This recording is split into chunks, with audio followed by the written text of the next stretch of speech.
Hi, and welcome to my another video where we talk about blighted map strategies. Today we're gonna talk about Valorb, and I did run 50 maps of a setup like double black, double silver, double opal, and yeah, overall I've got 3 divine orbs more than without corrupting my maps, and this is due to the reason that I had higher cost because some maps are considered as failed if I roll them with reflect elemental damage. My build cannot do this, and I believe almost all builds have like 1 or 2 or 3 mods that will be, let's say, showstopper for you, and you would have to decide whether it's worth it for your build to run it corrupted or not. But to the, let's say, core of this video, the lesson that we learn is that corrupting maps somehow increases chances for rare drops like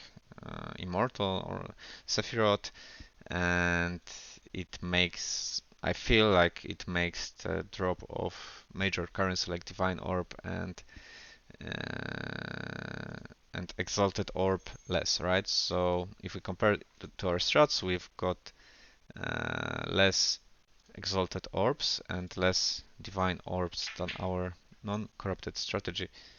So this is weird, and I'm not sure if it's just bad luck or it's the way how, let's say, the strategy of juicing your map works, right? Because we juice the map to 40% rarity, but after you corrupt it, it either goes up or goes down. And I'm not sure if it's because we run those 28-30% rarity maps. It will be too hard to find out why don't we drop as many divine orbs as we did the last time.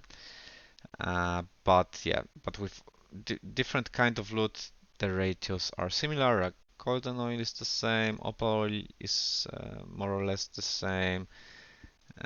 We drop even more orb of making, and scores, yeah, violet oil is too.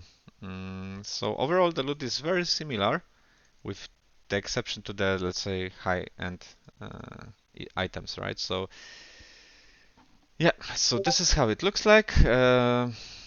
Whether I'm going to run it, yeah, I think I will be running corrupted maps because one mod is just okay, and I feel like you increase chances for like high-end drops, like maybe some rare items like for 10 divines or something. And I'm gonna play out and maybe play 50 maps more to see if the divine orb drop is really lower. Maybe then I'm gonna go back and test non-corrupted version again. So I don't know. I'm just gonna play around to see where it takes me. But yeah, I think the main take is that uh, corrupting adds a little bit of value.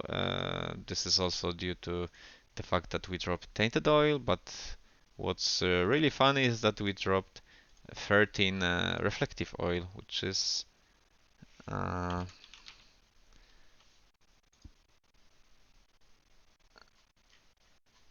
yeah, it's way more. We actually dropped only one in non-corrupted version, and we dropped 13 in a corrupted version. So, whoa, I don't know. That's a huge difference. And even though GGG said this reflective oil does not, let's say, require you to corrupt maps, this number is huge. I mean, there is definitely some kind of correlation because it would be not possible to drop like so much more. And for this reason, this is kind of skewed because with these 3 strategies, the loot was similar, right?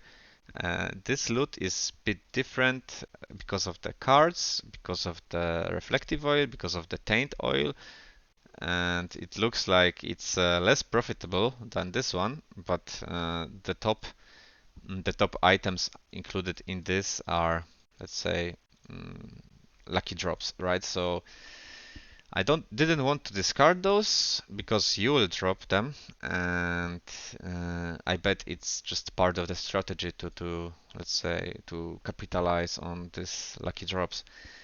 However, just to compare the base drop, I thought it's still again better to take the same items instead of showing.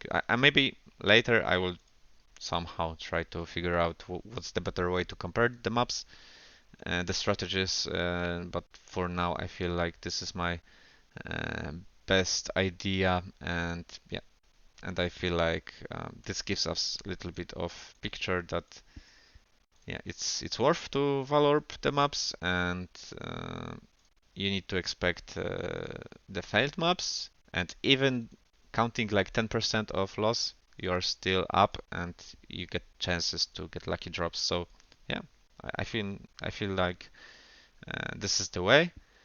It requires good build, so just work on that, and maybe buy a mage blood if you need. But yeah, this is the way. Okay, thanks. Bye.